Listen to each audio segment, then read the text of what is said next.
ፋሚሊዎች የዛሬን ቪዲዮ እንዴት አያችሁኝ? በጣም ነው ደስ ያለኝ ማለት ነው። ማር የሆነች ልጅ ናት። በነገራችን ላይ ንግግሯ በጣም ደስ ይላል። ለሰው እምነት ክብር አላት። ለራሱ እምነት ክብር ያለው ሰው ለሌላውም ሰው እምነት ክብር አላት። ይሄ ለእስልምና ያላትን ክብር ነው ያሳየችን ማለት ነው። በነገራችን ላይ ለእምነቱ ያላት ክብር የሙስሊም ምግብ ቤት ስለሆነ ነው እንደዚህ ለብሳ የመጣችሁ ማለት ነው። እቺ እና በቃ ያላትን ክብር ነው ያሳየችን ማለት ነው። ፈጣሪውን የሚፈራ ለሰውም ክብር ይሰጣል ማለት ነው። ገባችሁ? እሷ አሁን እዚህ ጋር እያሳየችን ያለች በጣም ደስ የሚል ነገር ነው ማለት ነው።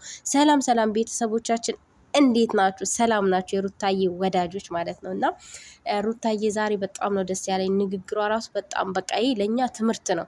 የራሳችንን እምነት እንደምንወደው የሌላውንም እምነት ማክበር አለብን። ገባችሁ? ይህንን እያሳዩን ያለው ማለት ነው። እሷ አሁን እምነታቸው የተለያየ ነው። ሁለቱ እንደዚህ ለብሳ እሱን ለማስፈጠር ጓደኛዋን ማለት ነው። እና በጣም ነው ደስ የሚለው ከንግግሯ ከቃላቶቿ። በቃ ምን ልበላችሁ የሴት እኔ እንጃ የትኛውም የዩቱብ ሴት ቢጨመቅ እሷን አይደርስም ማለት ነው። የሰው ልጅ ሁኔታውን አይደለም ማየት ያለባቸው አስተሳሰቡን፣ ጭንቅላቱን ነው። እኔ ዛሬ ላይ ሩታዬ እኔ እንጃ ምን ልበላችሁ፣ እኔ በጣም ነው መወዳት ሩታን። ግን ዛሬ ላይ የተናገረቻቸው ንግግሮች በጣም ነው ደስ ይሉ፣ ልብ ያረካሉ። ትምህርት ነው ለእኛ ማለት ነው።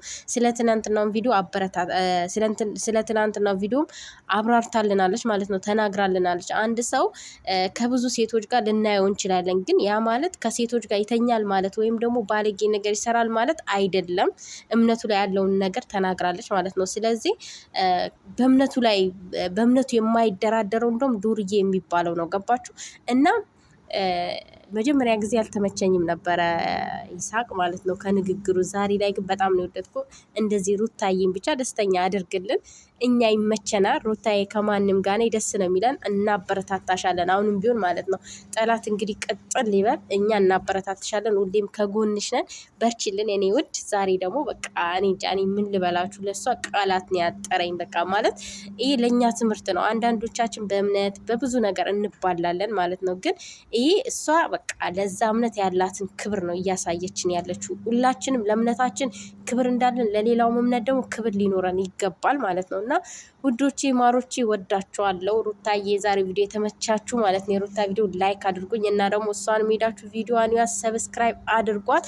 ጉዞ ወደ 200 ሺህ ትግባ። እኛንም ሰብስክራይብ አድርጉን ማለት ነው። የኔ ማሮች ግን አብርሽና ሩታ አልተለያዩም። ሁሌም የምናገረው ነገር ነው።